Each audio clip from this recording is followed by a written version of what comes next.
wabarakatuh. Halo teman-teman semuanya, kembali lagi bersama saya Tari Hanisi dengan IN PM 02272411030. Nah, tidak disangka-sangka ya teman-teman, sekarang kita sudah masuk di pembahasan yang keempat saja.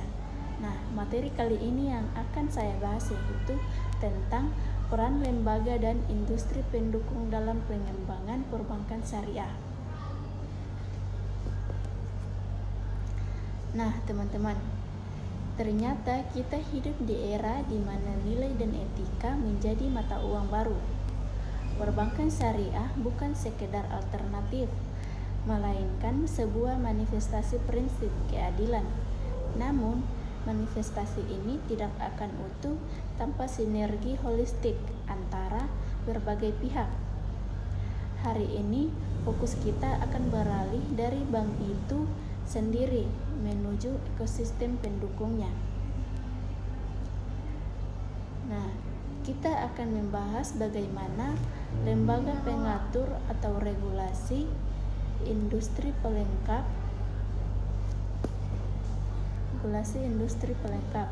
atau asuransi dan pasar modal, serta kekuatan digital atau teknologi berkolaborasi untuk memastikan bahwa tujuan perbankan syariah yaitu falah atau kesejahteraan dunia akhirat benar-benar terwujud. Nah, mari kita telaah bagaimana keterlibatan mereka membentuk masa depan yang lebih adil. Selanjutnya, kita akan masuk pada pembahasannya. Nah, teman-teman, pada pengembangan perbankan syariah tentu tidak bisa lepas dari dukungan ekosistem yang kuat, meliputi lembaga keuangan, non-bank, badan pengatur atau regulator, institut pendidikan, dan industri teknologi. Nah, lembaga dan industri pendukung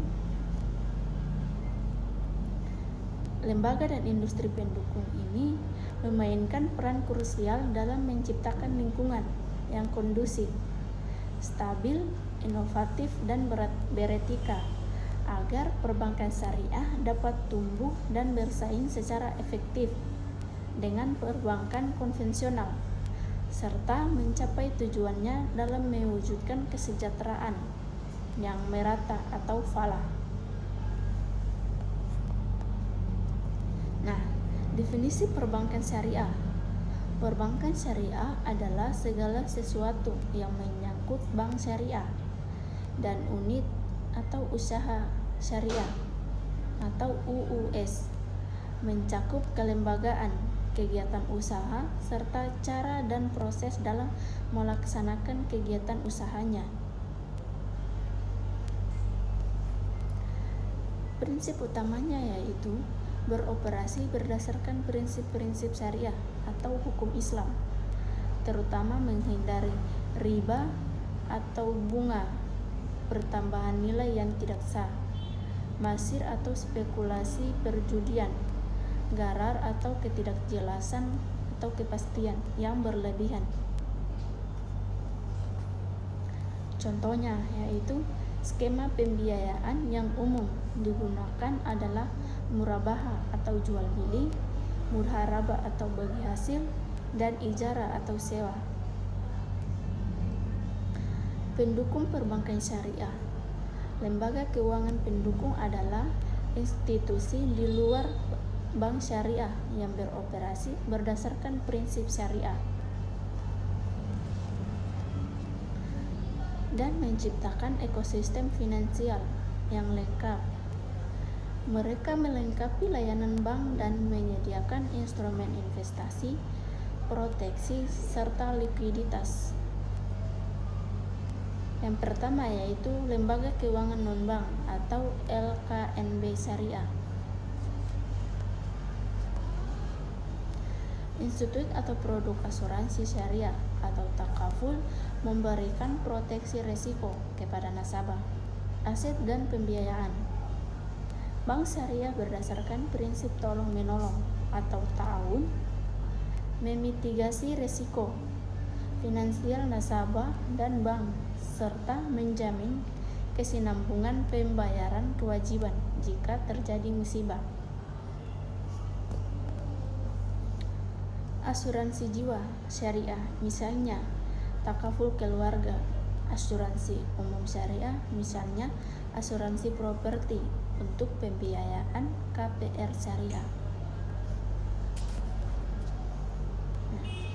Pasar modal syariah menyediakan instrumen investasi dan sumber pendanaan jangka panjang syariah, bagi bank, korporasi, dan pemerintah. Memobilisasi dana dari investor ke sektor real secara syariah dan menjadi sumber likuiditas bagi bank melalui investasi sukuk atau obligasi syariah sebagai sumber pendanaan bank atau negara. Saham syariah terdaftar di Indeks Saham Syariah Indonesia atau ISSI. Pegadaian syariah menyediakan pembiayaan mikro, kecil dengan skema gadai atau RAHN yang cepat, mudah, dan terjangkau bagi masyarakat. Meningkatkan inklusi keuangan terutama bagi UMKM dan masyarakat unbangkit yang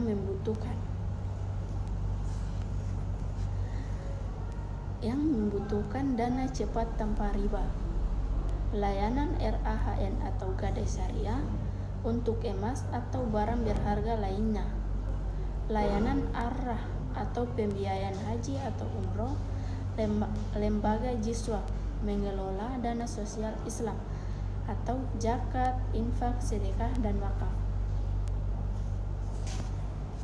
dan menyalurkannya untuk pemberdayaan ekonomi umat atau Qardhul Hasan, mendukung fungsi sosial perbankan syariah dan menjadi jembatan antara sektor komersial dan sosial dalam ekosistem Islam.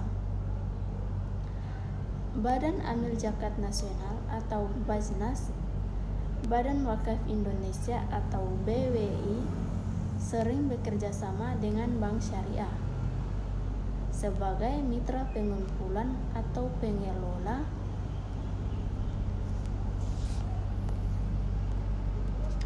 Dua, lembaga dan pengatur atau regulator. Institut atau pemerintah otoritas jasa keuangan atau OJK membuat regulasi dan melakukan pengawasan kehati-hatian atau prudential banking terhadap bank syariah dan LKNB syariah, menjamin kesehatan dan stabilitas industri perbankan syariah, serta melindungi kepentingan nasabah. Peraturan OJK atau POJK tentang Corporate Governance atau yang disingkat dengan GCG Bank Syariah. Pemberian izin operasional. Bank Sentral atau Bank Indonesia atau BI melaksanakan kebijakan moneter syariah dan menyediakan instrumen likuiditas pasar uang syariah, menjaga stabilitas moneter dan nilai tukar, memastikan bank syariah memiliki instrumen untuk mengelola kelebihan atau kekurangan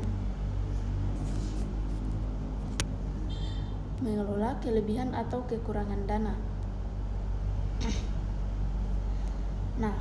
Penerbitan Sertifikat Bank Indonesia Syariah atau SBIS atau Fasilitas Likuiditas Intraharian Syariah atau yang disingkat dengan FLIS.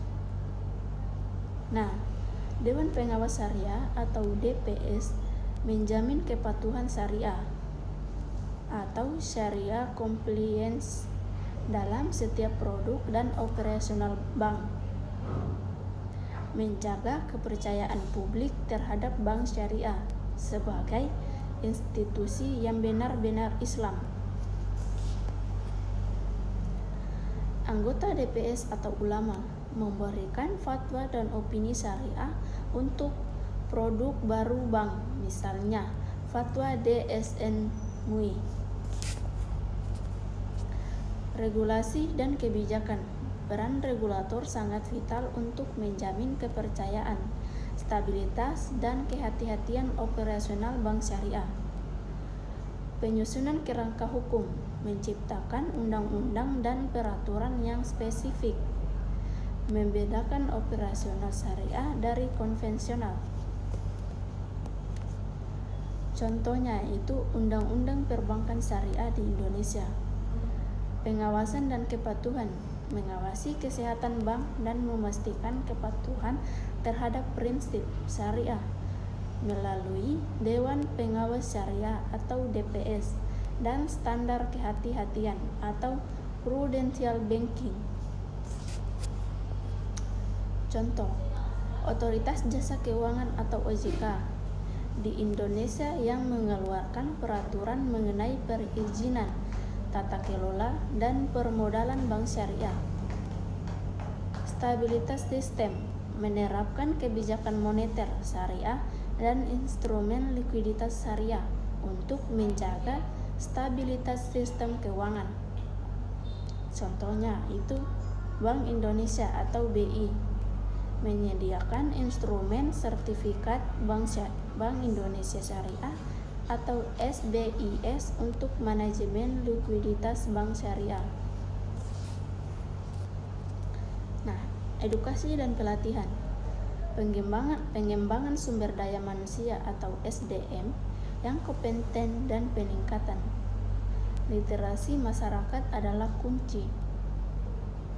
Nah, peningkatan literasi keuangan syariah yaitu menyediakan pelatihan dan seminar kepada masyarakat luas untuk meningkatkan pemahaman dan penggunaan produk syariah.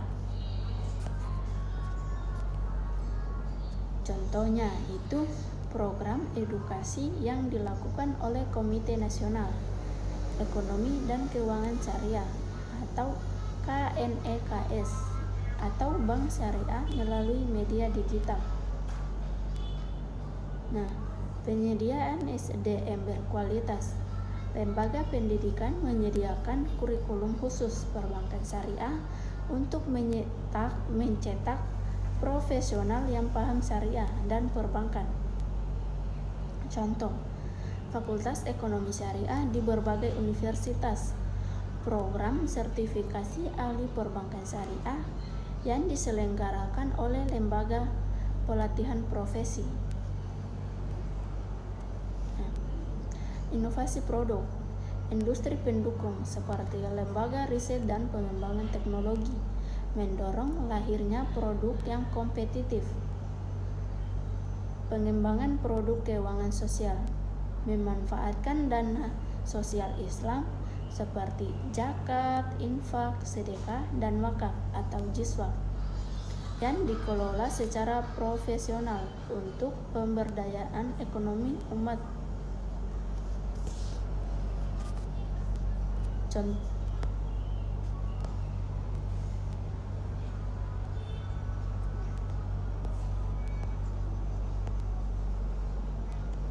Contoh, layanan wakaf uang melalui bank syariah. Bank bekerja sama dengan Badan Amil Zakat Nasional atau Basnas. Penciptaan produk hibrid, menggabungkan kontrak-kontrak syariah untuk memenuhi kebutuhan pasar yang kompleks.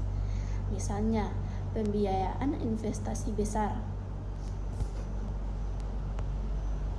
Contohnya, produk pembiayaan rumah atau KPR ya syariah yang menggabungkan prinsip musyarakah, mutanakisah atau kepemilikan bertahap dengan skema bagi hasil atau sewa. Kerjasama internasional, kolaborasi antar negara dan lembaga global memperkuat prinsip perbankan syariah. Harmonisasi standar akuntansi dan keuangan, mengikuti standar global untuk meningkatkan transparansi dan komparabilitas. Contoh, mengadopsi standar yang dikeluarkan oleh accounting dan auditing for Islamic Financial Institute atau yang disingkat dengan AAOIFI. Nah, transfer pengetahuan dan kapasitas, berbagi praktik terbaik atau best practice dalam regulasi, operasional, dan inovasi. Contoh, kerjasama antar Bank Syariah Indonesia dengan lembaga keuangan Islam di Malaysia atau Timur Tengah, seperti Islamic Development Bank atau ISDB dalam pendanaan proyek. Tantangan yang dihadapi pengembangan perbankan syariah masih menjadi sejumlah hambatan yang memerlukan peran aktif lembaga pendukung untuk mengatasinya. Skala ekonomi yang kecil, aset perbankan syariah yang relatif kecil dibandingkan konvensional, membatasi kemampuan pembiayaan proyek besar. Solusinya yaitu regulator mendorong konsolidasi atau merger bank syariah seperti terbentuknya Bank Syariah Indonesia atau BSI. Dualisme regulasi dan pajak, ketentuan hukum dan pajak yang kadangkala tidak sejalan dengan prinsip syariah. Misalnya, biaya transaksi berulang pada skema jual beli atau murabahah. Solusinya yaitu regulator dan pemerintah harus merevisi undang-undang dan kebijakan pajak agar setara dengan perbankan konvensional. Keterbatasan instrumen likuiditas. Instrumen pasar uang syariah yang belum sekompleks konvensional menyulitkan bank syariah mengelola kelebihan atau kekurangan dana. Solusinya yaitu Bank Sentral atau BI terus mengembangkan instrumen pasar uang syariah yang inovatif dan liquid. Peran teknologi atau fintech syariah. Teknologi menjadi akselerator utama dalam memperluas jangkauan dan efisiensi perbankan syariah. Didukung oleh industri fintech syariah atau peningkatan akses financial inclusion, memungkinkan layanan perbankan syariah menjangkau daerah terpencil tanpa perlu kantor cabang fisik. Contoh, aplikasi mobile banking syariah untuk transaksi harian dan pembukuan rekening online. Inovasi pembiayaan mikro, platform peer-to-peer atau yang disingkat dengan P2P. Lending syariah mempertemukan investor dan pelaku usaha kecil secara langsung, berbasis akad syariah. Contoh, platform Amartha Syariah atau Alami Syariah yang menyalurkan pembiayaan murabahah atau mudharabah kepada UMKM. Efisiensi operasional, automasi proses dan penggunaan artificial intelligence atau AI untuk penilaian risiko dan know your customer atau KYC syariah. Contoh, penggunaan blockchain untuk memvalidasi dan mencatat transaksi sukuk secara transparansi dan aman.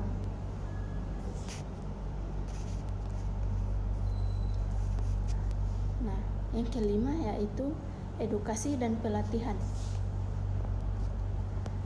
Rendahnya literasi keuangan syariah menjadi tantangan. Edukasi dan pelatihan sangat penting untuk meningkatkan literasi masyarakat.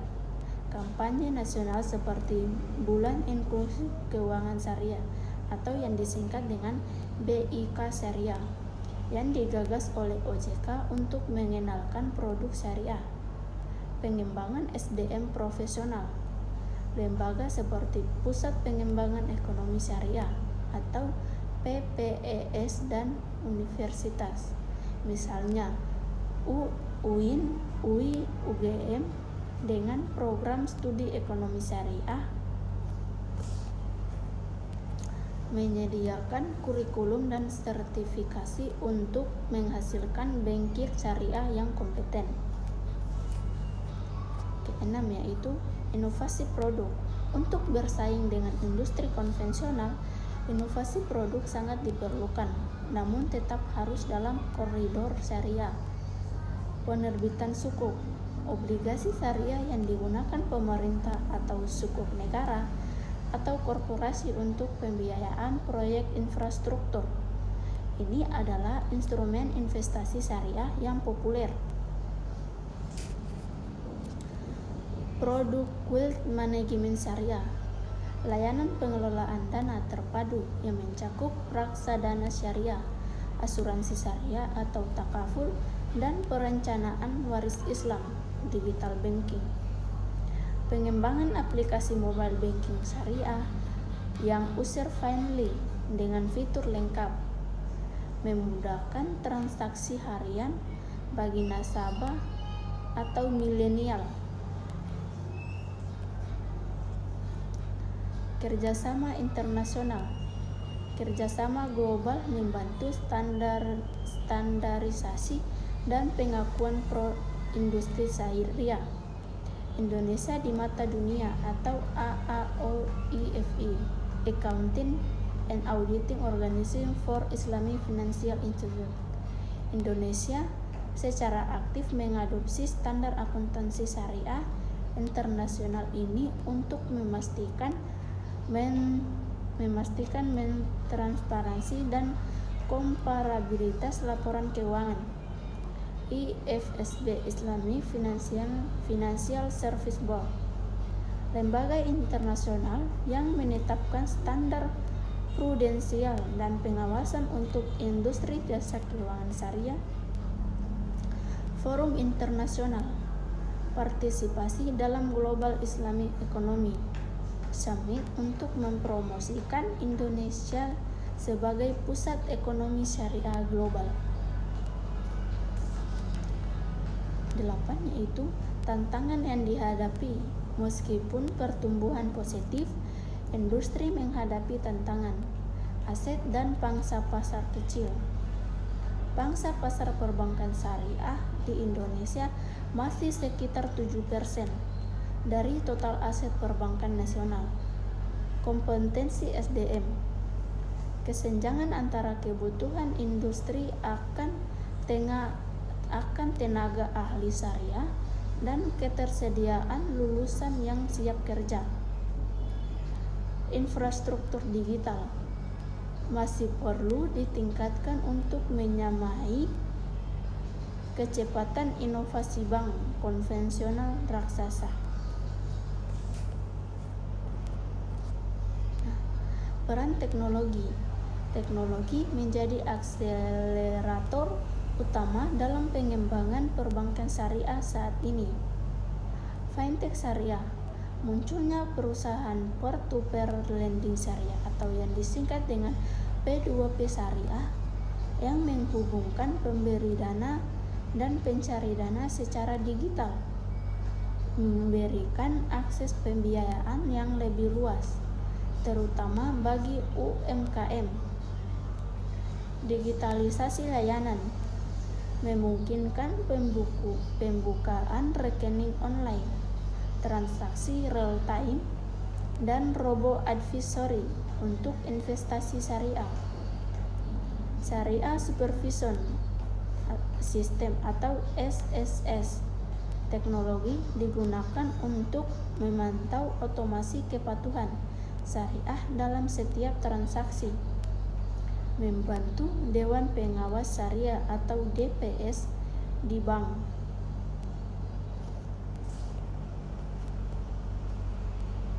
Kualitas laporan keuangan. IFSB, Islamic Financial Service Board, lembaga internasional yang menetapkan standar prudensial dan pengawasan untuk industri jasa keuangan syariah. Forum internasional, partisipasi dalam Global Islamic Economy Summit untuk mempromosikan Indonesia sebagai pusat ekonomi syariah global. 8 yaitu tantangan yang dihadapi. Meskipun pertumbuhan positif, industri menghadapi tantangan aset dan pangsa pasar kecil. Pangsa pasar perbankan syariah di Indonesia masih sekitar 7% dari total aset perbankan nasional. Kompetensi SDM. Kesenjangan antara kebutuhan industri akan tenaga ahli syariah dan ketersediaan lulusan yang siap kerja. Infrastruktur digital masih perlu ditingkatkan untuk menyamai kecepatan inovasi bank konvensional raksasa. Peran teknologi. Teknologi menjadi akselerator utama dalam pengembangan perbankan syariah saat ini. Fintech syariah. Munculnya perusahaan peer-to-peer